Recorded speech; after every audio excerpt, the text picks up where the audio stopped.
Hi అండి. ఎలా ఉన్నారు? బాగున్నారు కదండీ! నేను కూడా బాగున్నానండి బాబు. ఇంకేముందండి, చేపల పులుసు పెట్టుకొని మళ్ళీ వచ్చేసానండి బాబు.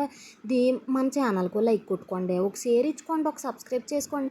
ఇంకేముంది, మార్కెట్కి వెళ్ళండి చేపలు తెచ్చేసుకుందామని తెచ్చేసుకున్నానండి. శుభ్రం కడిగేసండి, ఉప్పు కారం పెట్టేసానండి. ఇంకేముందండి, ఉల్లిపాయలు పచ్చిమిర్చి కోసేసుకోనండి, పొయ్యి మీద తగినంత నూనె వేసి వేపేసుకున్నామండి. అల్లం పేస్ట్ వేసేసుకొని కూడా వేపేసుకున్నాం అనుకోండి, దాని రుచి రెట్టింపు అయిపోవాలి కదండి మరి మనకి. అందుకనండి బాబు, చేపలు కూడా వేపేసుకున్నాం అనుకోండి, భలేగా ఉంటుందండి బాబు. ఇంకో తగినంత నీళ్ళు కూడా వేసి ఉడికించేసామనుకోండి, చింతపండు నానబెట్టేసుకొని గుజ్జు తీసేసుకున్నాం అనుకోండి, అది ఉడికిపోయింది కదండి, కొత్త చింతపండు పులుసు కూడా వేసేసామనుకోండి, మూత పెట్టేసామనుకోండి, ఇంకేముందండి బాబు, దగ్గర పడిపోతుంది కదండి. కొత్త చికెన్ మసాలా పొడి జిమ్ముకోవడానికి రెడీగా ఉందామండి. ఇంకేముందండి, దీని రుచి రెట్టింపు అయిపోయింది అనుకోండి, దాన్ని మామూలుగా ఉండదండి.